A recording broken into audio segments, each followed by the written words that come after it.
اعوذ باللہ من الشیطان الرجیم بسم اللہ الرحمن الرحیم رب اشرح لی صدری ویسر لی امری واحلل عقدۃ من لسانی یفقہوا قولی رب زدنی علما۔ یہ پچھلے دو رکوع جو ہم نے اللہ کی دی ہوئی توفیق سے پڑھے تھے اس میں صدقات کے مختلف پہلو ڈسکس ہوئے تھے، اور یہ اسلامی اخوت یا اسلامی معیشت یہی ہے کہ صدقہ دیا جائے۔ جو مستحق لوگ ہیں، جو کمزور لوگ ہیں، ان کو صدقہ دیا جائے۔ سب سے مناسب ترین چیز تو صدقہ ہے، ان کو صدقہ دیا جائے۔ جن کو اللہ پاک نے دیا ہوا ہے، کچھ فرض صدقے ہیں اور پھر نفلی صدقات ہیں جن کو اللہ پاک نے دیا، ان کو دیا جائے۔ لیکن قرض والا معاملہ بھی جائز تو ہے، نظر ہے۔ قرض بھی آپ کسی کو دے سکتے ہیں کہ آپ وہ استعمال کر کے دے دیں۔ تو قرض کے معاملے میں جو قباحتیں اس وقت بھی تھیں اور آج بھی ہمارے معاشرے میں موجود ہیں، قرض کا جو معاشرے کا یہ ظلم کہیں کہ اس قرض پر جو سود لیا جاتا ہے اس کو ربا، عربی والے ربا کہتے ہیں، ہم سود کہتے ہیں اردو میں۔ تو اس کے متعلق یہ ہمارا یہ رکوع یہاں پہ، یہ 7 آیتیں یہاں پہ ہیں ربا کے متعلق قرآن پاک میں۔ باقی جگہ پہ بھی ایک آیت سورہ آل عمران میں ہے، 2 آیتیں شاید سورہ مائدہ ہے اس میں ہے، اور ایک آیت سورہ روم میں بھی ہے۔ تو زیادہ یہاں پہ اسی میں 7 آیتیں اس میں، تو وہ ہم شروع کر رہے ہیں۔ اس سے پہلے ہم پچھلی دفعہ یہ جو پہلی آیت ہے اس کی ترجمہ تو ہم نے کر لیا تھا کہ جو لوگ اللہ کی راہ میں یہ اخراجات کی بات کہ الذین ینفقون اموالہم باللیل والنہار سرا وعلانیۃ، یہ جو ہماری اسلامی جو اللہ چاہتا ہے کہ اللہ کی راہ میں دیا جائے، تو اسی کے آخری آیت یہ تھی جو پچھلی 2 رکوع اسی کے ساتھ ریلیشن میں تھی، اس لیے ذرا سا ترجمہ پچھلی دفعہ بھی کر لیا تھا کہ وہ لوگ جو اپنا مال خرچ کرتے ہیں باللیل والنہار، رات کو بھی دن کو بھی، مطلب اس میں تخصیص نہیں ہے کس وقت خرچ کیا جائے، وہ ہر وقت بھی آپ کسی وقت بھی دے سکتے ہیں، اس کا مطلب ہے کہ ہر وقت دیا جائے۔ سرا وعلانیۃ، سرا خفیہ چھپا کے، وعلانیۃ اور اعلان کر کے، اس کا بھی یہ مطلب ہے کہ اس میں حالت بھی نہیں ہے، کسی طرح بھی آپ اس کو سرن دینا چاہتے ہیں، علانیہ دینا چاہتے ہیں، نیت درست ہو، اس کے لیے وہ پیچھے وہ جو کاشس کر دیا تھا اللہ نے کہ نیت درست ہونی چاہیے، تو علانیت دونوں جائز ہیں، تو اس میں حالات کا بھی کوئی دخل نہیں ہے، جیسے بھی حالات ہوں دیا جائے اور جیسے بھی اوقات ہوں اس میں دیا جائے۔ فَلَهُمْ أَجْرُهُمْ، پھر اللہ پاک نے بتا دیا کہ فَلَهُمْ أَجْرُهُمْ، ان کے لیے اجر ہے، عند ربہم، ان کے رب کے نزدیک، ولا خوف علیہم، نہ ان پر خوف ہوگا، ولا ہم یحزنون، یہ پہلے بھی کئی دفعہ آ چکی ہے اور آج کے ہمارے رکوع آگے بھی دوبارہ بھی ہے، یہ آ رہے ہیں لا خوف علیہم، نہ ان پر کوئی خوف ہوگا۔ خوف ہوتا ہے آنے والی کسی چیز کا ڈر، اس کو کہتے ہیں۔ ولا ہم یحزنون، اور کچھ کھو جانے پہ جو دکھ ہوتا ہے اس کو حزن کہتے ہیں۔ تو دونوں باتیں اس میں نہیں ہوں گی، چاہے تو یہ جو اللہ کی راہ میں خرچ کرنے والے ہیں، اللہ پاک ان کو نہ تنگ دستی کا ڈر ہوتا ہے کہ ہم خوف ہو جائیں گے، یا کچھ کمی جو پڑتی ہے اس پہ بھی انہیں کوئی دکھ نہیں ہوتا کہ جو۔ اب یہ اگلی آیت جو آیت آئی ہے یہ ربا کو ڈسکرائب کر رہی ہے۔ الذین، یہ الگ سے وہ لوگ، پہلے تو ایمان وہ انفاق فی سبیل اللہ والی بات ہوئی تھی، اب وہ لوگ الذین، وہ لوگ یاکلون اکل، یاکلو کھاتے ہیں، یاکلون اکل یاکلو، یہ لفظ استعمال کیا اللہ پاک نے، لینے کا لفظ استعمال نہیں کیا ہے، کھانے کا لفظ استعمال کیا ہے، اور ایک جگہ لینے کا بھی ذکر ہے، آگے وہ مجھے اگر موقع ملا تو وہ آیت میں پڑھوں گا، تو وہ آگے سورہ مائدہ والی آیت ہے شاید۔ الذین یاکلون، وہ لوگ جو کھاتے ہیں یا کھائیں گے، دونوں ترجمہ ہے مضارع کا، اکل یاکلو سے۔ الربا، ربا لغوی معنی تو بڑھوتری ہے، اضافہ، ربا اضافے کو کہتے ہیں، بڑھنے کو کہتے ہیں، بڑھوتری کو کہتے ہیں، لیکن یہ تو وہ اصطلاحی معنی یہ ہے کہ جو قرض دے کر مقررہ میعاد پر جو اس پر جو زائد رقم لی جائے گی جس کو ہم سود کہتے ہیں، اور اردو میں ہم اس کو سود ہی کہتے ہیں، کہ مقررہ پیسے قرض کے طور پر دے کر واپسی اس شرط پر کہ اس پر اتنی مدت تک آپ رکھ سکتے ہیں اور پھر اس پر اتنے زیادہ پیسے دیں گے، یہ والی جو بڑھوتری زیادہ پیسے مانگنے ہیں اس کو ربا کہتے ہیں عربی میں، اور ہماری اردو میں سود کہتے ہیں۔ یہ ربا جو اللہ پاک بیان فرما رہے ہیں، یہ ربا کی شکلیں کئی ہو سکتی ہیں، پیسے دیں یا کوئی اور چیز دے کے اس کو بھی زیادہ لیں۔ یہ مثلاً وہ 6 چیزیں ہماری فقہاء نے لکھی ہیں کہ ان کا تبادلہ میں اگر آگے پیچھے کریں گے تو وہ ربا میں شمار ہو جائے گا، شاید گندم ہے، جو ہے، کھجور ہے، سونا ہے، اور انگور ہے، یہ چیز ہے ان کا۔ بہرحال تو جو پیسہ دے کر، چاہے کسی کے کاروبار کے لیے پیسہ دیا جائے، کہ پیسہ کوئی کیسے لے گا، کسی کو ذاتی ضرورت کے لیے پیسے چاہیے تو وہ بھی قرضہ لے سکتا ہے، مانگے گا، یا میں پیسے لے کر کوئی کاروبار کرنا چاہتا ہوں۔ یہ کاروبار، اس بات کو تو لوگ سمجھتے ہیں کہ یار کوئی غریب آدمی ہے، اس نے اپنی ضرورت کے لیے پیسے لیے ہیں اور اس پر وہ زیادہ پیسے لے رہا ہے تو ظلم کر رہا ہے، یہ عام طور پر لوگوں کو نظر آتا ہے۔ اور اب اس وقت بھی اور ابھی بھی کہ جس نے کاروبار کے لیے پیسے لیے ہیں اس نے اس میں سے کمایا ہے، ہمارے وجہ یہ تو اس میں کما رہا ہے، اس کمائی میں سے کچھ حصہ دے دیا تو کیا فرق پڑتا ہے، وہ یہ کہتے ہیں۔ یہ دونوں قسم کے سود، کہ کسی کو کاروبار کے لیے پیسے دیے جائیں یا کسی کی ذاتی ضروریات کے لیے پیسے دیے جائیں، یہ دونوں قسم کی باتیں اس وقت اس معاشرے میں رائج تھیں، اور لوگ اس طرح قرض پہ سود لیتے تھے۔ اور عذاب آگے وہ دوسری آیت ہے، یہاں پہ تو نہیں ہے، یا ایھا الذین آمنوا لا تاکلوا الربا اضعافا مضاعفہ، وہ کئی گنا بڑھا چڑھا کے کرتے تھے۔ مثال کے طور پر ایک مقررہ مدت کے لیے اس کو پیسے دیے ہیں، 6 مہینے کے لیے پیسے دیے ہیں، اگر 6 مہینے بعد وہ واپس نہیں کرتا تو وہ کہے گا ٹھیک ہے، اب وہ جو ربا ہے وہ بڑھ جائے گا، اضعافا مضاعفۃ۔ تو یہ دونوں قسم کے ربا یا سود، اگر ہم کہیں کہ یہ دونوں اس میں رائج تھے، اللہ پاک نے بغیر کسی تخصیص کے ربا کا لفظ بول کے کہا ہے کہ جو لوگ ربا کھاتے ہیں، یہ کھانے کا ذکر کیا ہے، لینے کا ذکر نہیں کیا۔ کھانے کا ذکر کیا مطلب ہے کہ وہ اس سے جو مال کھاتے ہیں وہی ہوگا؟ نہیں، یہاں پہ چاہے اس کو اپنی ضروریات کے لیے استعمال کرے، اپنے بنگلے کے لیے استعمال کرے، اپنے بینک بیلنس کے لیے، اپنی جائیداد بنانے کے لیے، اس کو بھی کھانے میں کہا گیا ہے۔ کھانے کا جو علماء نے لکھا ہے، کھانے کا اس لیے کہا گیا کہ یہ پیسہ جو وہ اس کو سود کا وہ جو لیتا ہے، وہ ظاہر ہے کہ اس میں کھاتا بھی ہے، اس میں اپنی جائیدادیں بھی بناتا ہے۔ کھانے کا ذکر اس لیے کیا گیا کہ یہ ایسا مال ہے کہ کھانا جو کھایا جائے وہ واپسی اس کے لیے ناممکن ہو جاتی ہے، ختم ہو جاتا ہے، وہ ضم ہو جاتا ہے، اس کی باڈی کا حصہ بن جاتا ہے۔ تو سود بھی اسی طرح تھا، وہ لے کے بس ایسے ہے جیسے اس نے کھا لیا، اس لیے۔ لیکن وہ آگے وہ جو اب میں دوسری آیت ہے، اگر مجھے یاد آ جائے وہ پڑھی، کھانے وہ لینے کا بھی ذکر ہے۔ وَبِظُلْمٍ مِّنَ الَّذِينَ هَادُوا حَرَّمْنَا عَلَيْهِمْ طَيِّبَاتٍ أُحِلَّتْ لَهُمْ وَبِصَدِّهِمْ عَن سَبِيلِ اللَّهِ وَأَخْذِهِمُ الرِّبَا، وہاں پہ أَخْذِهِمُ الرِّبَا، لینے کا بھی ذکر ہے وہاں پہ اس آیت میں، تو یہاں پہ کھانے کا ذکر ہے۔ اور اردو میں بھی کھانا ہی کہا جاتا ہے، اردو میں سود کھانا کہتے ہیں، سود لینا نہیں کہتے عام طور پر۔ بڑا سود کھاندا ہے جی، آرام کھاندا ہے، پیسے کھا کے کھانے کا ذکر ہوتا ہے، ذکر کھانے کا ہی ہوتا ہے۔ تو یہ اللہ پاک نے بھی کھانے کا یہاں ذکر کیا۔ تو جو لوگ یہ سود کھاتے ہیں، اب اس کے لیے اللہ پاک نے اس کی سزا، جو قیامت کا منظر اللہ پاک نے پیش کیا ہے نا، کہ لا یقومون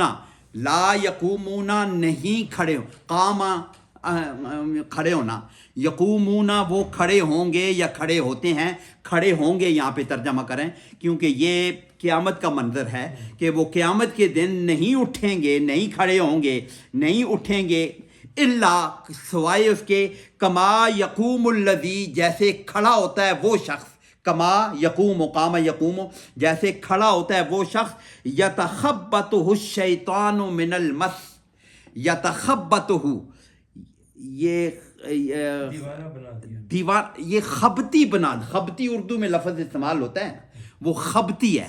خبتی ہم کس کو کہتے ہیں؟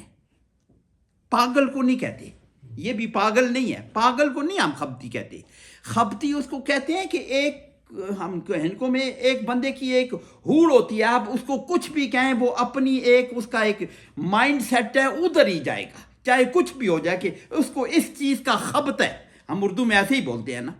تو یہاں پہ اللہ پاک کر رہے ہیں کہ اس کو یتخبطہ الشیطان، اس کو شیطان نے خبتی بنا دیا ہے۔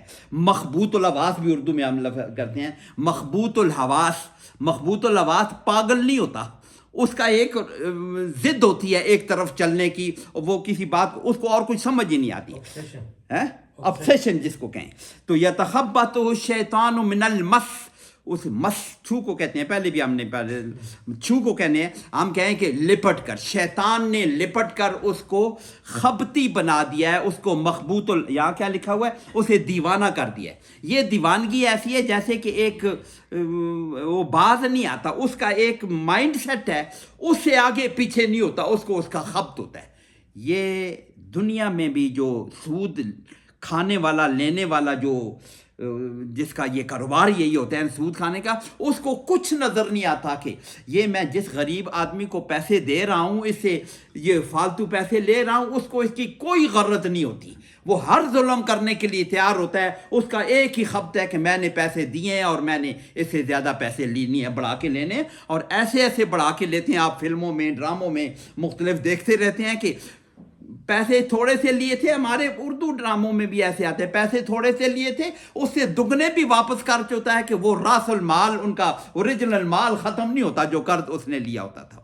تو یہ ان کا خبط ہے، دنیا میں بھی اس کا ایسا خبط ہے، اور قیامت کے دن بھی وہ ایسا خبتی ہو کر اٹھے گا کہ یہ اس کو اور کچھ بات پاگل ہی دیوانہ اسی کا وہ کھڑا ہوگا۔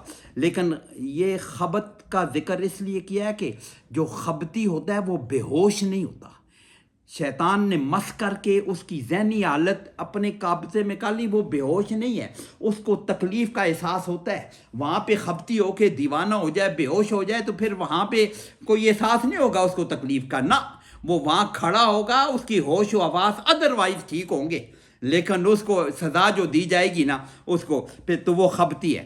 اس میں ایک ضمناً ذرا سی ایک بات اور بھی کہ ہم جو موجودہ معاشرے کے اسپیشلی ہمارے پروفیشن والے ڈاکٹر حضرات جو ہیں، زیادہ تر، سارے نہیں، زیادہ تر یہ شیطان یہاں ذکر کا مطلب ہے جن۔ اچھا، عرب معاشرے میں بھی جو ایسا خبتی یا دیوانہ ہوتا تھا نا تو یہ کہتے تھے اس کو جن چمٹ گیا ہے، اس زمانے میں بھی کہتے تھے اس کو جن چمٹ گیا ہے۔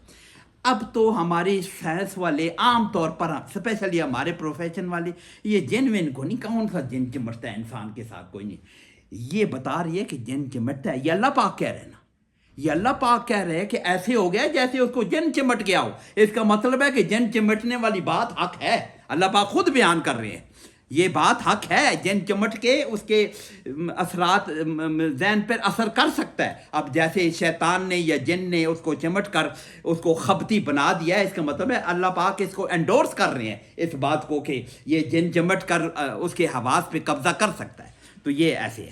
تو یہ آج بھی جو لوگ یہ ہیں جن کو جن چمٹے ہوئے ہوتے ہیں، ان کے جن باسم صاحب نکالتے ہیں، ان کا جن نہیں نکلتا ہے، سودی کام چھوڑتے ہیں تب نکل سکتا ہے۔ اچھا، ایسے ہی ہے، ہاں۔ تو یہ جن والی بات یہ انسان کو چمٹتا ہے، اور یہ شاید حدیث میں کہیں ہے، میں خود تو نہیں پڑھی، ایسی سنی بات ہے کہ حضور صلی اللہ علیہ وسلم نے کہا ہے کہ شیطان چونکہ جن ہے، کانا من الجن، وہ جن تھا، شیطان آپ کے خون میں ایسے سرایت کرتا ہے جیسے آپ کے اندر ایسے چلتا ہے جیسے خون چلتا ہے۔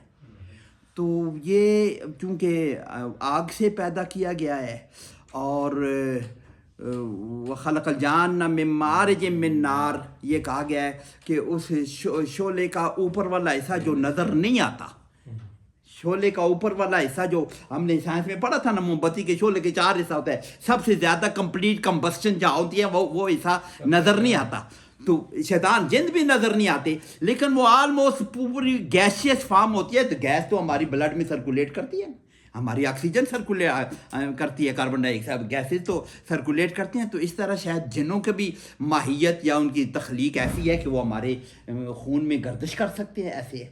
تو وہ جیسے وہ کہتے ہیں نا کہ جو سود کھانے والا ہوگا تو اس کو پھر یہ خبط ہوتا ہے، اس میں جن شمار ہوتا ہے. تو یہ دونوں باتیں کہ یہ جن چمٹنے والی بات کو اللہ پاک انڈورس کر رہے ہیں، یہ بات ہوتی ہے.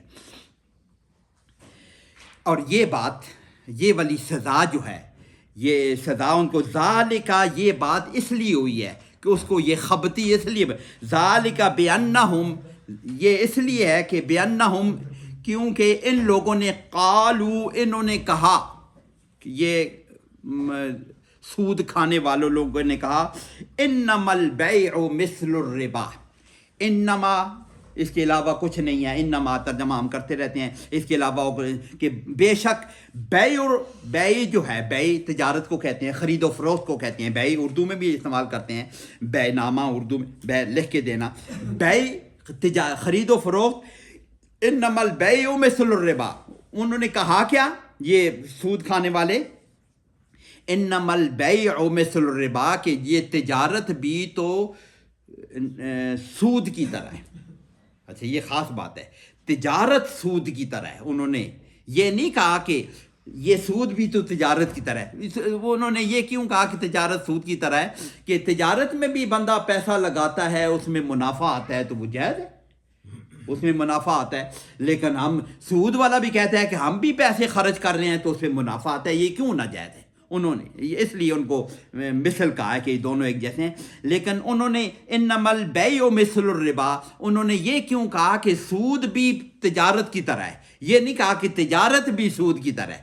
اصل میں ساری دنیا کو پتہ ہے تجارت تو جائز اور حق اور مناسب چیز ہے کرنے کی. خرید و فروخت میں جو منافع ہوتا ہے وہ تو جائز ہے ہر طریقے، اس کو کسی معاشرے میں بھی اس کو خراب نہیں کہا جاتا.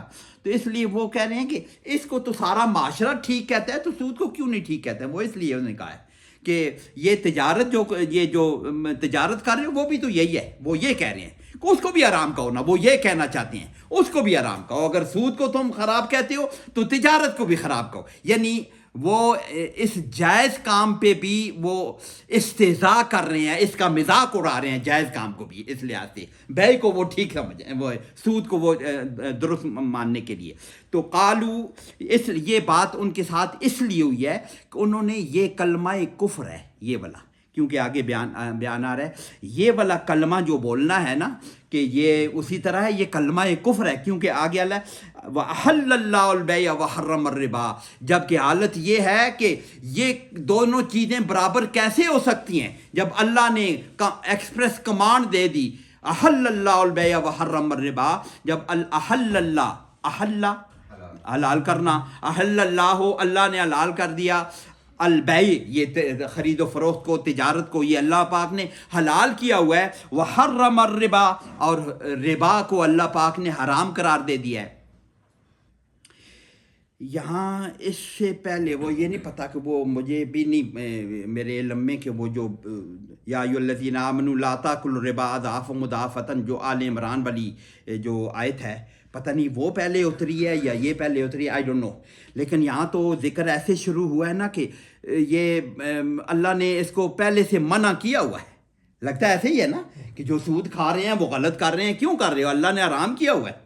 تو لگتا یہ ہے کہ یہ پہلے سے نون تھا، یا حضور صلی اللہ علیہ وسلم نے منع کیا ہوا تھا اللہ پاک کے بتانے سے. اگر یہ پہلے نازل ہوئی ہے، اس سے بھی پہلے نازل ہوئی ہے، تو سود کا کانسیپٹ، اس کا حرام ہونے کا، منع ہونے کا کانسیپٹ موجود ہے. اور اللہ پاک یہ جو ایکسپریس کمانڈ دے رہے ہیں کہ یہ کیوں کہتے ہیں. اب یہ سورہ یہ جو ہے نا وقف لازم جو اس میں قرآن پاک جو دیکھ رہے ہیں، ذالک بانہم قالوا انما البیع مثل الربا، اس پہ آگے وقف لازم ہے، میم کی نشانی ہے کہ اس لیے کہ اگلا سینٹینس جو ہے نا اس کے ساتھ کنٹینویشن میں نہ ہو جائے کہ وَأَحَلَّ اللَّهُ الْبَيْعَ وَحَرَّمَ الرِّبَا، وہ قالو کے ساتھ نہ مل جائے کہ انہوں نے یہ بھی کہا ہے. انہوں نے نہیں کہا، یہ اگلا سینٹینس اللہ کا ہے، اس لیے یہاں وقف لازم ہے. تو انہوں نے کہا کہ بیع بھی ربا کی طرح ہے، لیکن یہاں سٹاپ کر کے اللہ اپنی کمانڈ دے رہا ہے وَأَحَلَّ اللَّهُ الْبَيْعَ، اللہ نے تو تجارت کو حلال قرار دیا ہوا ہے، وَحَرَّمَ الرِّبَا، اور ربا کو حرام قرار دیا ہوا ہے. اب اس کو ابھی بھی بات تھوڑی دیر پہلے ہو رہی تھی سود کے متعلق، اس کی خرابیاں یا معیشت پہ اس کے کیا اثرات ہیں، جو بھی ہے دنیا دیکھ رہی ہے. اور اب تو میرا خیال میں ابھی ڈاکٹر اسماعیل بھی بات کر کہ جو غیر مسلم ہیں انہیں بھی سمجھ آ رہی ہے سود کی خرابیاں نظر آ رہی ہیں، لیکن ہم بینگ مسلم ہمارے لیے تو یہ ایک سینٹنس جو ایکسپریس کمانڈ آ گئی ہے وَحَلَّ اللَّهُ الْبَيْعَ وَحَرَّمَ الرِّبَا، یہ کافی ہے۔ اس کی خرابیاں ہمیں سمجھ آئیں یا نہ آئیں، اب سمجھ آنے بھی لگ گئی ہیں، یہ بات درست ہے۔ اس پہ سود پہ تو بڑی اچھی ہمارے مولانا مودودی صاحب کی کتنی اچھی کتاب ہے، اور اتنی اچھی کتابیں لکھی ہوئی ہیں سود کے متعلق، اس کی معیشت پہ دنیا کے اثرات جو ہیں اور اس سے بچنے کے لیے لوگوں کو، مسلم تو مسلم غیر مسلم کو بھی سمجھ آ گئی۔ ہمارے لیے یہ جو ایکسپریس کمانڈ ہے کافی ہے۔ وہ پیچھے ہم پڑھ کے آئے ہیں یسألونک عن الخمر والمیسر، آپ سے پوچھتے ہیں یہ جوئے اور شراب کے متعلق، تو اللہ پاک وہاں پہ کہتے ہیں ہاں ان میں فائدہ بھی کچھ ہے لیکن اس میں نقصان زیادہ ہے۔ وہاں پہ ایسے ہی ہم نے پڑھا تھا نا، اس میں کوئی عقلی بات کی ہے انہوں نے، اللہ پاک نے تھوڑی سی عقلی دلیل کو تھوڑی سا وزن دیا ہے کہ وہ پوچھ رہے ہیں، عقلی دلیل ہے نا کہ ہاں بھی جوئے میں فائدہ بھی ہے، کسی کو فائدہ بھی ہوتا ہے، شراب کے بھی کوئی فوائد ہوتے ہیں اس کو۔ اللہ پاک نے اس عقل والی بات کو تھوڑا سا وزن دے کے کہا ہے کہ نہیں یہ تمہیں نہیں پتہ، ہمیں پتہ ہے کہ اس میں نقصان زیادہ ہے، اس لیے اس کو چھوڑ دو، پھر چھوڑ دیا، وہ کو منع کر دیا۔ یہاں پہ تو یہ عقلی بات پیچھے کر رہے تھے نا کہ یہ بھی اسی کی طرح ہے، عقل دوڑا رہے ہیں نا، عقل کے گھوڑے دوڑ رہے ہیں نا، یہ بھی اسی طرح ہے کہ تجارت کی طرح کی تو یہ چیز ہے، یہ عقلی گھوڑے دوڑا رہے ہیں۔ اللہ پاک نے اس کو لفٹ ہی نہیں کرائی، اس کو بالکل ذکر ہی نہیں کیا، سیدھا کمانڈ دے دیے نہیں، یہ بات صرف ہم سمجھتے ہیں کہ اس کا کیا بات ہے، اب لوگوں کو سمجھ آنے لگی ہے۔ اللہ پاک نے اس کی کوئی عقلی دلیل یا کوئی وزن نتھنگ، اس کو کچھ نہیں کہا، اللہ پاک نے ایک کمانڈ دے دی کہ نہ بھئی یہ کسی قسم کا بھی سود جو ہے یہ حرام ہے۔ یہ اللہ پاک نے یہ اپنا احکم الحاکمین، حکم دینے والا جو ہے نا بادشاہ جان، اپنا بادشاہ حکم نافذ کر دیا، ختم، اس کو حکم۔ آگے ایک اور نفاذ بھی ہے جو خطرناک، جو بڑی اہم بات ہے جس کو ہم بھولے ہوئے ہیں نا، ہمارا اسلامی معاشرہ بھی بھولا ہوا ہے، آگے وہ آیت آ رہی ہے۔ تو یہ اللہ کا حکم یا اللہ کے بادشاہ کا کمانڈ آ گئی ہے نا کہ اس پہ کسی کا کوئی چون چنا کرنے کی ضرورت نہیں ہے کہ اس میں نقصانات کیا ہے، اللہ خوب سمجھتا ہے کہ اس میں کتنے نقصانات ہیں، اور اب یہ واضح بھی ہونے جا رہے ہیں۔ اور تو یہ اللہ نے کمانڈ کر دی۔ اللہ پاک پھر آگے فرما رہے ہیں فمن جاءہ، فمن پس جو کوئی، جاءہ جاء آ جائے، آیا ہو اس کے پاس، موعظۃ وعدہ یعظو سے واز نصیحت، موعظۃ نصیحت، جس کے پاس آ جائے نصیحت، من رب ہی اس کے رب کی طرف سے، یہ آ گئی نا نصیحت، اللہ کا کمانڈ آ گئی، اللہ کی جو حکم ہے وہ نصیحت ہے نا، اللہ کا حکم اللہ جو دے دیا، یہ جو کمانڈ آ گئی جس کے پاس یہ حکم آ گیا یا نصیحت آ گئی، من رب ہی، فنتہا، انتہا ینتہی کیا مطلب ہوتا ہے؟ بعد آ جانا، جو پھر فنتہا وہ بعد بھی آ جائے، وہ بعد بھی آ جائے، فلہو یہ حکم مان لیا، سود کے حرام ہونے کا جو حکم کمانڈ یا موعظۃ یا اللہ پاک نے کہا یہ کمانڈ جب آ گئی اور اس نے مان لیا، فلہو پس اس کے لیے، ما سلف، وہ سود لے رہا تھا عرصے سے، اس نے کاروبار کر رہا تھا، اس کا سودی کاروبار تھا، جب یہ کمانڈ آ گئی اللہ پاک کی طرف سے، فلہو ما سلف، اب یہ اس نے دل میں طے کر لیا آئندہ میں نے سود نہیں لینا، یہ سودی کاروبار نہیں کرنا، پہلے جو ہو چکا، ما سلف جو گزر چکا، ما سلف جو گزر چکا، فلہو اس کے لیے۔ اللہ نے یہ نہیں کہا کہ وہ حلال ہو گیا، اللہ نے کہا کہ بس وہ مال اس کا ہے۔ آگے ایک اور سینٹینس اللہ پاک نے کہا ہے وَأَمْرُهُ إِلَى اللَّهِ، اس کا معاملہ بس اللہ پہ چھوڑ دیں آپ، وَأَمْرُهُ، اور اس کا معاملہ، اس کا امر، اس کا کام جو ہے، إِلَى اللَّهِ، اس کو آپ نہ گنیں کہ اس نے اتنا عرصہ سود کھایا تھا، یہ بنگلے کھڑے کیے تھے، یہ جائیداد بنائی تھی۔ اللہ پاک کہہ رہے ہیں فَلَهُ، وہ اس کے لیے جو گزر چکا وہ گزر چکا، فَأَمْرُهُ إِلَى اللَّهِ، اس کا معاملہ اب تم نے نہیں بولنا، فہم یہ اللہ تک ہے، یہ اب اللہ کیا فیصلہ کرا، اللہ کو پتہ ہے، اس کے اندرونی کیفیت پتہ ہے کہ اس نے ظاہری طور پر حکم آ گیا ہے، اسلامی گورنمنٹ، اسلامی حکومت جب ہوتی ہے نا تو یہ سود کے بڑا منع کرنا نافذ کرتی ہے گورنمنٹ، جہاد کرتی ہے اگینسٹ، چاہے کافر ہی کیوں نہ ہو، مسلمان نہیں کافر بھی اسلامی مملکت میں سود نہیں لے سکتا اور نہ دے سکتا ہے۔ یہ آگے وہ آیت آ رہی ہے، وہ آیت آ رہی ہے کہ وہ پھر اس کے خلاف جہاد کیا جائے گا۔ تو یہ جب اس کا کہتے ہیں اس کا معاملہ آپ اللہ پہ چھوڑ دیں کہ اس نے اپنے دل سے مانا ہے یا منافقانہ طور پر مانا ہے، اور اگر مان لیا ہے، پورا مکمل مان لیا ہے، تو اندر سے کتنا نادم ہے، یا میں بھی کہ اگر کسی کو بہت توفیق ہو، اس کا اللہ پہ چھوڑ دیے، ایک اچھے ایمان والا ہے، اس کو جو سمجھ آتی ہے کہ میں نے یہ سود لیا ہے، اس کو کہیں سے مناس کر دے، کہیں دے دے، جو مرضی ہے، یہ معاملہ اللہ پہ ہے، وہ پاس رکھتا ہے یا اس کے دل کی کیا کیفیت ہے۔ اللہ کہتے ہیں اس پہ آپ نے انگلی نہیں اٹھانی، ہم نے کہہ دیا ہے کہ اب اگر مان چکا ہے تو وہ بس باقی جو پہلا جو گزر گئی بات اسی طرح ہے نا۔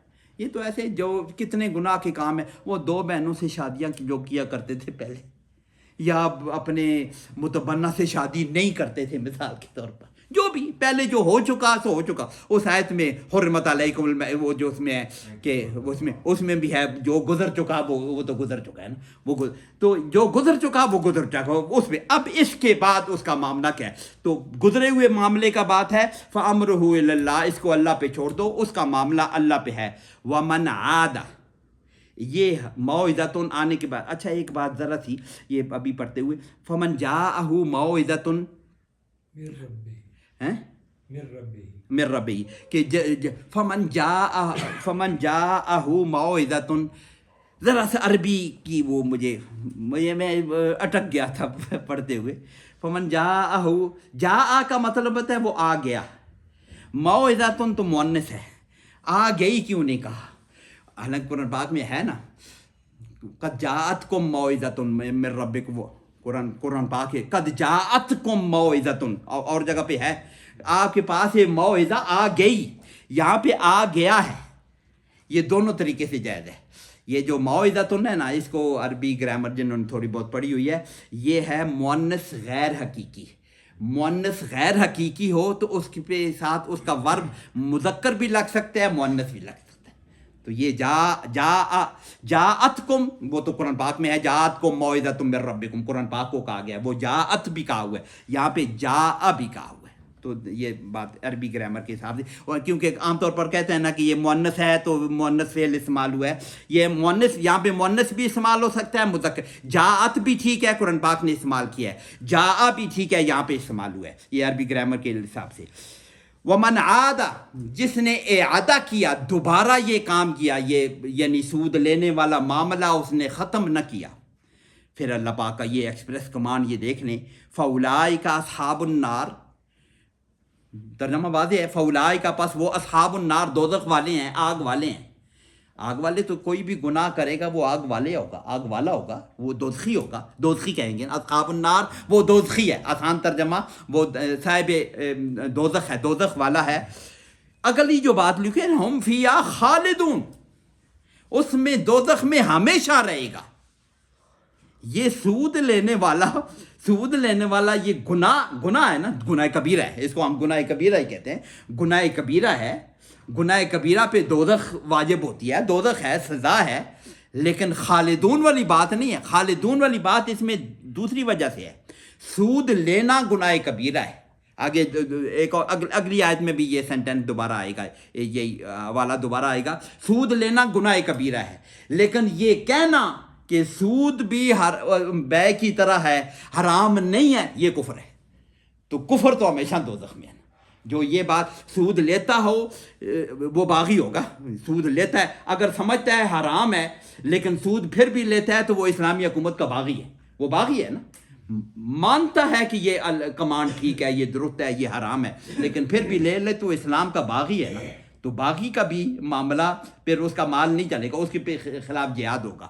اور جو اس کو حرام سمجھے ہی نہ تو وہ تو کافر ہے، جو حرام نہ سمجھے وہ تو کافر ہے۔ اس لیے ہم فیہا خالدون کہا کہ یہ دوزخی بھی ہے، صرف دوزخی نہیں ہے جو یہ کہتا ہے کہ سود حلال ہے، حرام نہیں ہے، انما البیع مثل الربا، اس سینٹنس، کفریہ سینٹنس کی وجہ سے یہ دوزخ میں رہے گا۔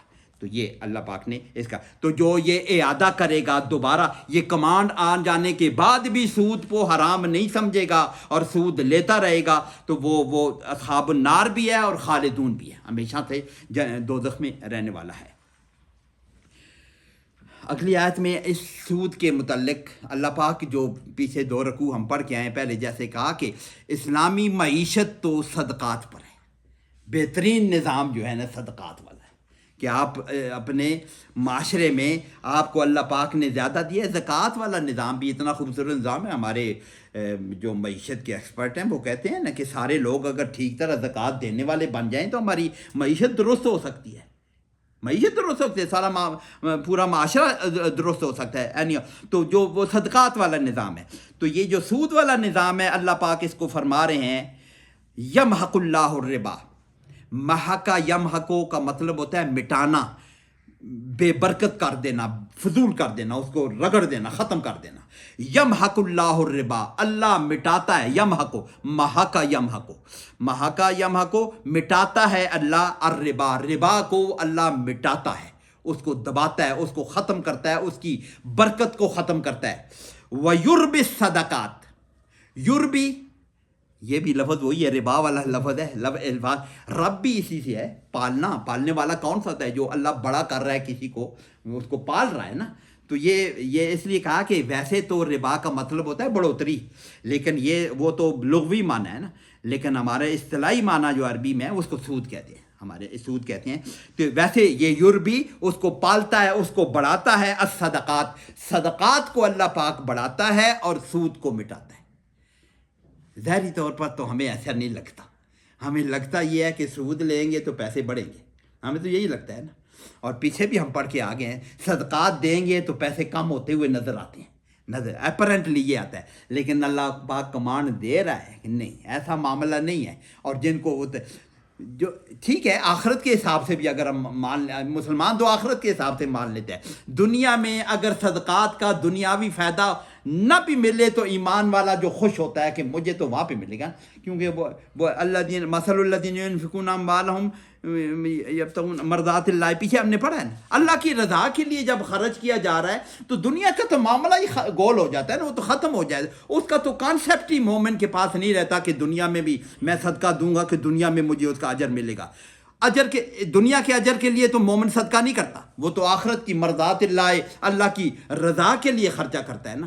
تو یہ اس حساب سے آخرت کے حساب سے بھی یہ معاملہ ہو سکتا ہے کہ جو سود والے ہیں اس کا وہاں پہ کوئی نقصان تو وہاں پتہ چلے گا, اور صدقہ دینے کا جو اللہ نے اس کو پال پوس کے بڑا کیا ہوگا اس کا جو اجر اتنا بڑا ملے گا وہاں ملے گا. لیکن یہ حقیقت ہے, یہ آخرت کے علاوہ دنیا میں بھی اس کے اثرات نظر آنے لگ جاتے ہیں. سمپل, آپ جن میں اللہ پاک نے آپ کو کسی کو توفیق جن کو دی ہوئی ہے اللہ پاک نے زکوٰۃ دینے کی, آپ زکوٰۃ دینے لگ جائیں نا, 1 سال آپ نے زکوٰۃ دی ہے نا, ڈیفینیٹلی آپ 100% نہ کہیں تو 99% اگلے سال آپ زکوٰۃ زیادہ دیں گے, آپ کا مال بڑھ چکا ہوگا.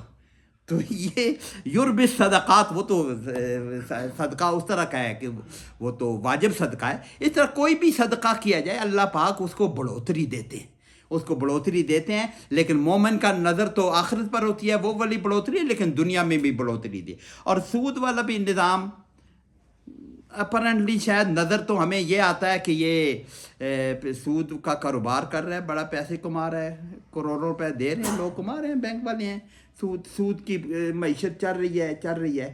لیکن جو انڈیویجول کی بات کرتے ہیں نا, جو بندہ سود دے رہا ہے, یہ سارا مال اس کو تو یہ خبت ہو شاید, تو پہلے بات کر, اس کا تو ایک خبت ہوتا ہے, اس کو سکون کبھی بھی نہیں ہوتا.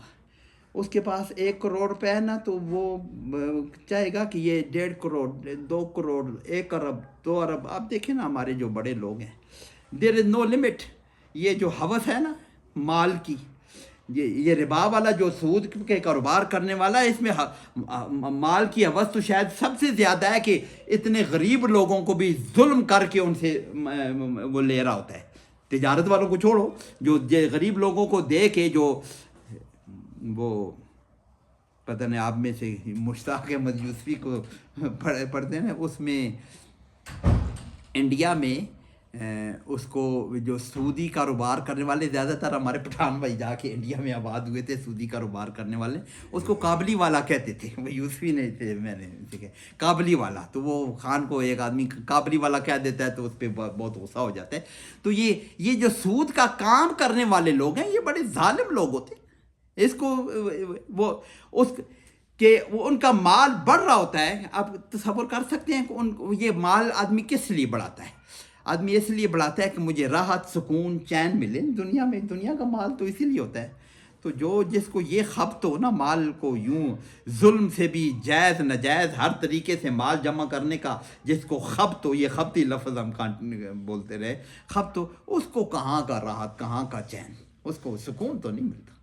بہرحال تو اللہ پاک کا جو کمانڈ ہے کہ یہ پھلتا پھولتا نہیں ہے. اور اب تو معاشرے میں ہماری، جیسے پہلے شروع میں کہا کہ غیر مسلم معیشت والے بھی ہیں، وہ بھی اس بات پہ قائل ہو چکے ہیں کہ یہ سودی نظام جو ہے نا، ایک انڈیویجول یا ایک ادارہ شاید وہ کر رہا ہو، لیکن کن کا خون چوس کر وہ کر رہا ہے، پورے معاشرے پہ اس کے اثرات ہوتے ہیں.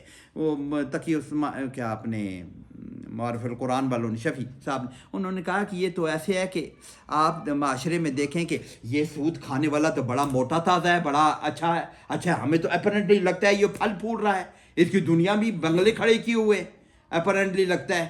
کہتے ہیں یہ انہوں نے دیکھیں نا، آپ معاشرہ دیکھیں، معاشرے پہ یہ کس خون پر پڑ رہا ہے. انہوں نے مثال یہ دی ہے کہ ایک گاؤں میں آدم خور رہتے ہوں، وہ آدم خور جس محلے میں رہتے ہیں، جن کا وہ خون چوس چوس کے کر رہے ہیں، یہ تو پلے ہوئے ہیں، باقی لوگوں کا کیا اثر ہے؟ اس معاشرے کی جنرل یہ حالت کیا ہے؟ تو سود نے تو یہی تو کیا ہے کہ معاشرے میں وہ جو دولت کا ارتکاز چند لوگوں کے ہاتھوں میں ہوا ہے، اس کی وجہ سے تو یہ اشتراکیت کھڑی ہوئی ہے سودی نظام کی. اس لیے تو کھڑی ہوئی ہے یہ جو سودی نظام کی وجہ سے جو کیا سرمایہ دارانہ نظام جس کو کہتے ہیں، اس کے خلاف یہ اشتراکیت کھڑی ہوئی ہے. تو یہ لوگوں کو اثرات اس کے سود کے نظر آ رہے ہیں. تو اللہ پاک جو کہہ رہے ہیں نا، یمحق اللہ اور ربا کبھی فلرش نہیں کرتا، اس کے جو جنرلی نقصان ہی ہوتے ہیں. اور صدقے والا جو نام یورب صدقات، اللہ پالتا ہے، اللہ بڑا کرتا ہے صدقات کو. واللہ اور اللہ لا یحب نہیں پسند کرتا، احبا یحب پڑھا ہوا ہم نے، نہیں پسند کرتا، نہیں دوست رکھتا، کل کفار اسیم. یہ میں کہہ رہا ہوں اگلی آیت میں آ رہا ہے، کل کفار. کفار کون؟ سخت کافر. کافر کفار، یہ جب مبالغے کا صیغہ کہا جائے، مبالغے کا، وہاب یا غفار، غفور کے غفار. تو کفار ہر کسی کافر کو، ناشکرے کو، یا اسیم گناہ گار کو. یہ دونوں باتیں، کفر کی بات بھی اللہ نے کر دی، گناہ کی بات بھی کر دی کہ یہ دونوں معاملے کور ہو جائیں. اصحاب النار ہم فیہا خالدون والی بات کہ اللہ ان کو پسند نہیں کرتا. پھر اللہ یہ چونکہ اس سودی معاشرے کے ان گندے لوگوں کی، اس خبثاء کی یا ان دوست کی، اچھا جنرلی بات یہ کر لیں، ہمارے اسکوپ سے جس کو شوق ہوتا ہے سودی معیشت پہ، بڑی اچھی کتابیں ہیں، شوق ہوتا ہے پڑھ لیتا ہے. ہم تو چونکہ قرآن پاک کا ترجمہ کر رہے ہیں، ہمارے لیے یہ اللہ کی کمانڈ ہے، دیٹ سال ہماری کمانڈ جو آ گئی. اللہ پاک کا یہ طریقہ ہے کہ یہ جو اس گندے لوگوں کو، اصحاب النار کو جب اللہ نے بیان کیا ہے نا، کل کفار نسیم بھی بیان کیا ہے نا، تو عام طور پر جنرلی قرآن پاک میں یہ مقابلتاً دوسرے لوگوں کو بھی بیان کرتا ہے جو ماننے والے ہیں. یہ تو نہ ماننے والے لوگ ہیں نا، کفار ہے نا. ان الذین آمنوا، جو لوگ ایمان والے ہیں، جو ایمان لاتے ہیں، وعملوا الصالحات، وہ پھر عمل بھی وہی کرتے ہیں جو اللہ پاک کی طرف سے کہے گئے ہیں، عملوا الصالحات، واقاموا الصلاۃ، نماز قائم کرتے ہیں، وآتوا الزکاۃ، زکوٰۃ ادا کرتے ہیں، صدقہ اس میں آ گیا. لہم اجرہم عند ربہم، اس کے مقابلے میں یہ دوزخی لوگ ہیں. اور یہ جو ایمان لانے والے ہیں، ماننے والے لوگ ہیں، نماز قائم کرنے والے، یہ جو صدقات دینے والے، آتوا الزکاۃ، یہ وہ لوگ ہیں. لہم اجرہم عند ربہم، پہلے پڑھ چکے ہیں، ان کا اجر ہے ان کے رب کے پاس. ولا خوف، ان کو خوف بھی نہیں ہوگا. ولا هم یحزنون، ترجمہ ہم کر چکے ہیں، خوف اور حزن دونوں کا. یہ اینگزائٹی اور ڈپریشن، ہاں دونوں آگے ہیں کہ یہ وہ آیت آگے آ رہی ہے جس کا ہم نے پہلے کہا کہ یا ایھا الذین آمنوا، اے ایمان والو، اتقوا اللہ. اللہ آگے جو اللہ پاک بات کر رہے ہیں نا، تو پہلے یاد دلا رہے ہیں بس مجھ سے ڈر کے رہو، میرا تقوی اختیار کرو، کیونکہ بات ذرا سخت والی اللہ پاک فرما رہے ہیں. یہ پہلے بھی سخت ہوگی، لیکن اب یہ کیا کہہ رہے ہیں؟ یا ایھا الذین، اے ایمان والو، اتقوا اللہ، اللہ سے ڈرو، اللہ کا خوف رکھو، اللہ کے تقوی رکھو. وَذَرُوا مَا بَقِيَ مِنَ الرِّبَا، وَذَرَ یَذَرُ چھوڑ دینا، وَذَرُوا تم چھوڑ دو، ما بقیہ جو باقی رہ گیا، جو بچ گیا، من الربا. یہ جب حکم آ گیا ہے، لوگوں کے پاس، لوگوں نے رقمیں دی ہوئی تھیں اور سود انہوں نے دینا تھا یا لینا تھا، رقم دے کر جو سود لینا تھا، یا کئی مسلمانوں نے رقم لی ہوئی تھی اور سود دینا تھا.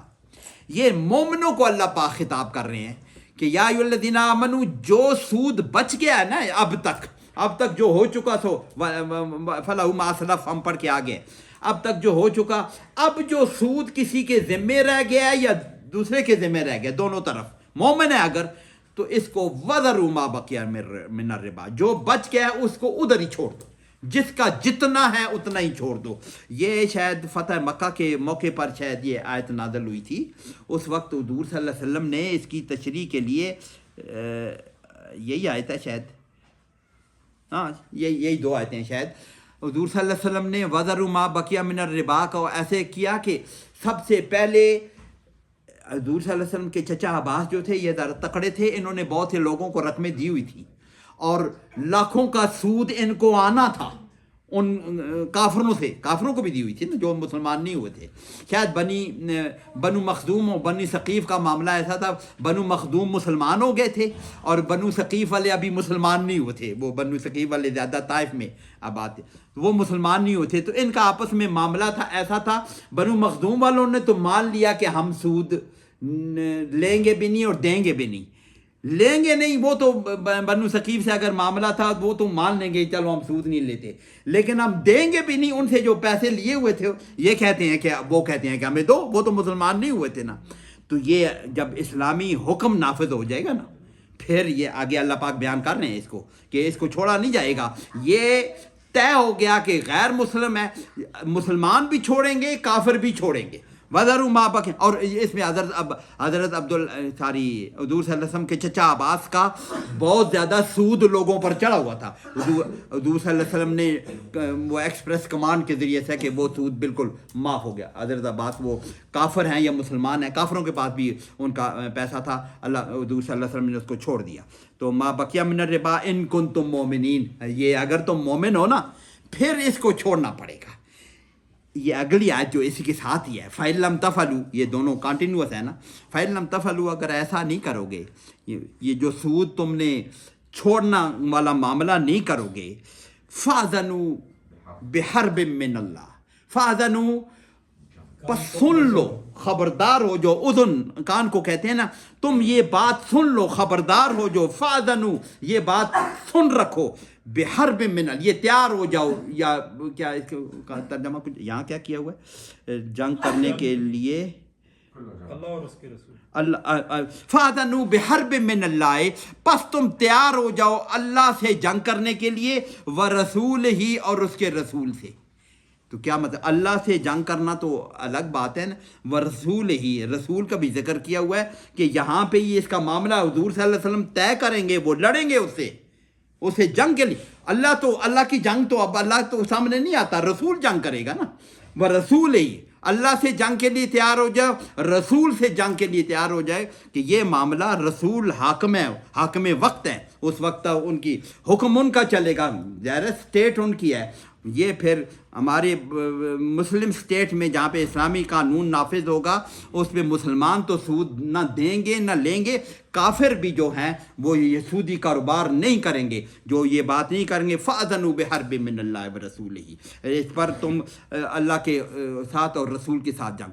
اتنا سخت حکم قرآن پاک میں کسی اور گناہ پر نہیں ہے، اتنی سخت وعید جو ہے نا کہ بس تم اللہ اور رسول خود جنگ کے لیے آئیں گے اس کے لیے. سود ایسا معاملہ ہے، اس لیے تو وہ کہتے ہیں نا کہ ایک ہلکا سا سود، ڈاکٹر اسرار یا پتہ نہیں سنا ہوا سینٹینس ہے کہ یہ تھوڑا سا ہلکا سا سود، 4 آنے کا سود بھی کہتے ہیں، اس کا گناہ ماں سے زنا کرنے سے زیادہ ہے. یہ اتنا بڑا گناہ ہے. اس لیے وہ ہم کہتے ہیں نا کہ اس کے کیا بیک گراؤنڈ کیا ہے، حکمتیں کیا ہیں. حکمتیں اللہ جانتا ہے نا، اس نے ایکسپریس کمانڈ ہمیں دے دی ہے کہ بس یہ حرام ہے، ختم. اس کی کوئی اس بات دوسری بات کی نہیں. اللہ پاک نے اس کے وہ بینیفٹس گنائے نہیں ہیں کہ اس میں کوئی بینیفٹس بھی ہوتے ہیں نا, یہ ختم ہے. تو یہ جنگ وَإِن تُبْتُمْ, اگر تم توبہ کر رہے ہو نا یہ جو اس گناہ سے, فَإِن لَمْ تَفْعَلُوا, وَإِن لَمْ تَفْعَلُوا, اگر تم نے توبہ کی ہے, بات مانی ہے, فَلَكُمْ رُؤُوسُ أَمْوَالِكُمْ, پھر جو توبہ کر رہا ہے نا, یہ اس کمانڈ آنے کے بعد سود کو چھوڑنا پڑے گا, اس کے لیے رؤوس اموالکم, راس المال جس کو کہتے ہیں, جو اوریجنل اماؤنٹ جو پے آپ نے دی ہوئی ہے جس پر سود نہ ہو, 100 روپیہ دیا ہوا بس وہ 100 روپیہ, فلکم رؤوس اموالکم, تمہارے مال کا جو جتنا مال تم نے دیا ہوا ہے وہ تمہارا ہے, سود تمہیں نہیں ملے گا, ملے گا. دوسرے پہ ہیں لا تظلمون, تم ظلم نہیں کرو گے. ظلم کیا ہے؟ سود لینا. لا تظلمون, تم ظلم نہیں کرو گے. ولا تظلمون, اور تم پر بھی ظلم نہیں ہوگا کہ یہ حکومت تمہیں راس المال دلوائے گی. یہ ولا تظلمون کا کیا مطلب ہے کہ اگر کوئی مال, حکومت کا یہ کام ہوگا کہ جو تم نے سود, تم نے جو رقم دی ہوئی ہے اگر وہ لوٹاتا نہیں ہے تو حکومت انٹروین کرے گی, آپ پر ظلم ہونے بھی نہیں دیا جائے گا. تم بھی ظلم نہیں کرو گے سود لے کر, اور تمہارا راس المال اگر وہ نہیں دیتا تو آپ کو ادا کروایا جائے گا. وہ ولا تظلمون, تم پر ظلم ہونے بھی نہیں دیا جائے گی. یہ دونوں باتیں ہیں. تو یہ سود کے معاملے میں ہے کہ یہ اتنی سخت وعید, جیسے پہلے کہا کہ یہ کسی اور گناہ کے معاملے میں کہیں نہیں ہے. قرآن پاک, پورے قرآن پاک میں اتنی سخت کہ اللہ کے ساتھ جنگ کے لیے کھڑے ہو جاؤ بھائی, یہ اور کہیں نہیں ہے.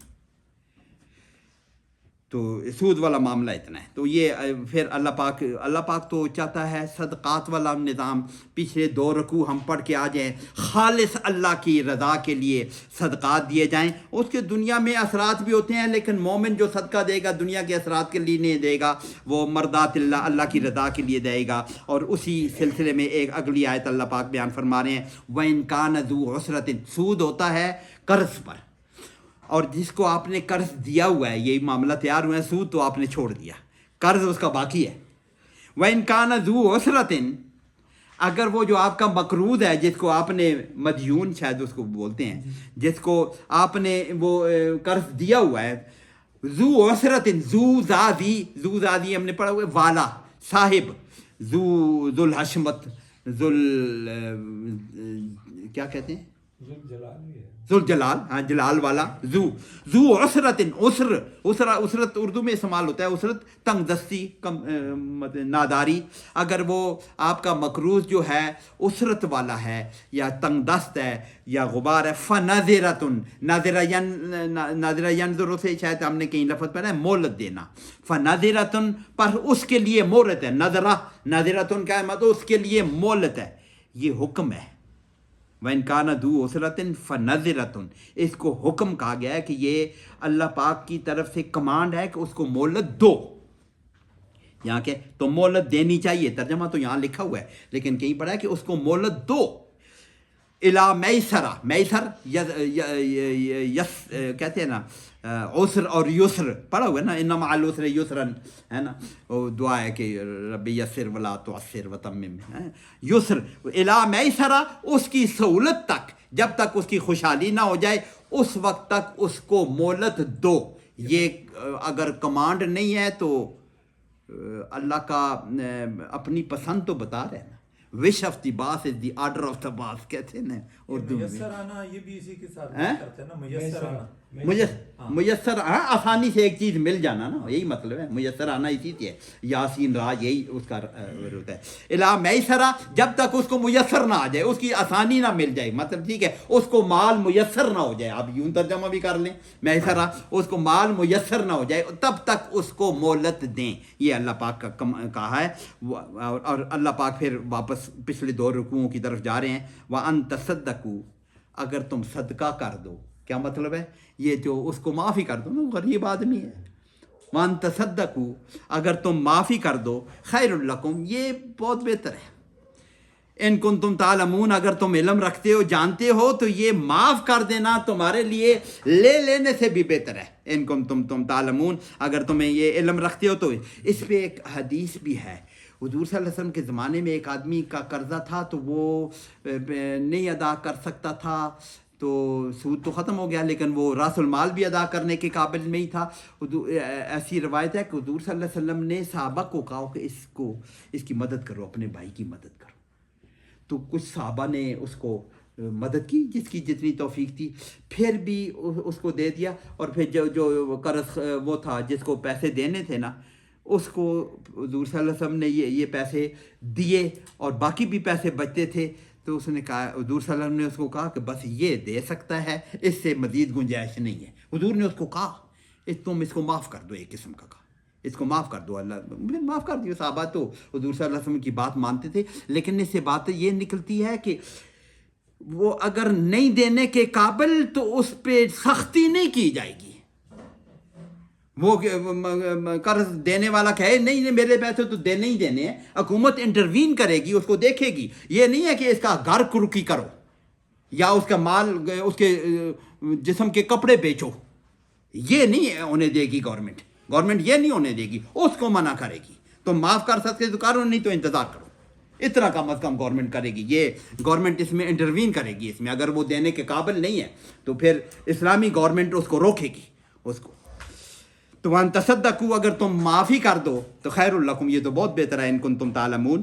اور اگلی آیت جو آخری آیت ہے، اس کے آخری آیت یہاں بھی ہے، اور کچھ روایتیں ایسی بھی ہیں کہ قرآن پاک کی سب سے آخری آیت یہ ہے۔ بعض روایتیں ہیں، ایک تو الیوم اکملت لکم، وہ بھی کہا جاتے ہیں نا کہ دین مکمل ہو گیا۔ کہتے ہیں کہ یہ آیت حضور صلی اللہ علیہ وسلم کی، بعض روایتیں ہیں حضور صلی اللہ علیہ وسلم کی وفات سے 31 دن پہلے، 31 ڈیز پہلے شاید یہ نازل ہوئی ہے۔ یہ اگلی آیت، وَاتَّقُوا، اور ڈرو، اس یومن، اس دن سے ڈرو، ترجعون فیہ الی اللہ، جس دن تم اس کے سامنے لوٹ کر جانے والے ہو۔ اچھا، یہ بھی ذرا بڑی خوبصورت بات ہے، یہ جو اللہ کے پاس لوٹ جانے والی بات ہے نا، ہر جگہ یہ تقریباً لفظ ایسا ہی آیا ہے، ترجعون، تم لوٹائے جاؤ گے، پیسو وائز ہے، تم لوٹو گے نہیں کہا ہوا، عام طور پر ترجعون ہے، یہ تو اللہ پاک خود اٹھائے گا تو پھر لے کے جائے گا نا، یہ پیسو ہوگا، بندہ اپنے خود نہیں کر رہا ہوگا، لوٹایا جا۔ یوم ترجعون فیہ، جس دن تمہیں لوٹائے جاؤ گے الی اللہ، اللہ کی طرف، ثم توفا، پھر وہی پچھلے والا لفظ آ گیا، ثم توفا، تمہیں پورے کا پورا دیا جائے گا، یا کیا لفظ ہوا ہے، لوٹایا جائے گا، پورا بدلہ دیا جائے گا، کل نفس، ہر نفس کو جو بھی ہے، ما کسبت، جو بھی اس نے کمایا، یہ دنیا میں جو بھی صدقات دیے، زکاتیں دیں، یا جو بھی اللہ کی راہ میں خرچ کیا، یا ادروائز بھی دوسری طرف بھی جو کمایا ہوا ہے وہ بھی پورا ملے گا نا۔ یہ تو فی الحال تو ہم اچھائی کی طرف جا رہے ہیں، جو دوسرا جو کمایا ہوا ہے، غلط جو چیزیں کمائی ہوئی ہیں وہ بھی پورے کا پورا وہاں پہ ملے گا۔ ما کسبت وہم لا یظلمون، ظلم کوئی نہیں ہوگا اس پر، وہم لا یظلمون، یہ سارے لوگ جو لوٹائے جائیں گے ان پر کوئی ظلم نہیں کیا جائے گا، یظلمون ہی ہے نا، ہاں، وہم لا یظلمون، ان پر کوئی ظلم نہیں کیا جائے گا، وہ ظلم نہیں کیے جائیں گے۔ تو یہ اس کے ساتھ یہ بات ہے۔ تو ذرا 2 منٹ کے لیے اگر وہ آیتیں میں پڑھ دیتا ہوں، مجھے اگر یاد آ جائیں، یہ سود کی یہ 7 آیتیں ہیں، کچھ زیادہ 7 آیتیں ہیں۔ ایک آیت سورہ آل عمران میں ہے، اس کو پڑھ دیتا ہوں، یا ایھا الذین آمنوا لا تاکلوا الربا اضعافا مضاعفۃ واتقوا اللہ لعلکم تفلحون، کہ اے ایمان والو سود مت کھاؤ دگنا چگنا کرا کے، اضعاف، یہ لفظ ہم نے پیچھے پڑھا ہوا، اضعافا مضاعفتاً، یہ بھی آیت ہے۔ پھر سورہ یہ آل عمران ہے، شاید مائدہ کی 2 اکٹھی آیتیں جو میں نے پہلے پڑھی تھیں، وَبِظُلْمٍ مِّنَ الَّذِينَ هَادُوا فَبِظُلْمٍ مِّنَ الَّذِينَ هَادُوا حَرَّمْنَا عَلَيْهِمْ طَيِّبَاتٍ أُحِلَّتْ لَهُمْ وَبِصَدِّهِمْ عَن سَبِيلِ اللَّهِ، جو یہود نے اپنے، جو انہوں نے ظلم مچایا ہوا تھا اور جو لوگوں کو اللہ کی راہ سے روکتے تھے، وَبِصَدِّهِمْ عَن سَبِيلِ اللَّهِ وَأَخْذِهِمُ الرِّبَا، اور جو وہ سود کھاتے تھے، اس کی گناہ کی پاداش نے اللہ نے حلال چیزیں بھی ان پر حرام کر دی تھیں۔ فَبِظُلْمٍ مِّنَ الَّذِينَ هَادُوا حَرَّمْنَا عَلَيْهِمْ طَيِّبَاتٍ أُحِلَّتْ لَهُمْ، کہ جو چیزیں ان پہ حلال تھیں نا اللہ کی طرف سے، ان کے ان ظلم کی وجہ سے اللہ نے وہ چیزیں بھی حرام کرا دی اس سود کی وجہ سے۔ تو ایک سورہ روم کی آیت ہے، وما آتیتم من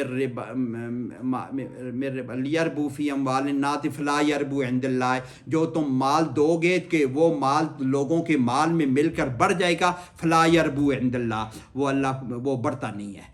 تو جو وما آتیتم من زکوٰۃ تریدون وجہ اللہ فاولئک هم المفلحون، جو تم زکوٰۃ دو گے اس پہ اور اس کا تمہارا ارادہ اللہ کی راضی کرنے کا ہوگا تو اس میں زیادہ ہوگا۔ سود کی یہ 10 آیتیں ہیں قرآن پاک میں، تو 10 آیتیں وہ اللہ پاک ہمیں توفیق دے وہاں تک اگر پہنچے تو وہاں پہ بھی ہم ذکر کریں گے۔ وآخر دعوانا ان الحمد للہ رب العالمین۔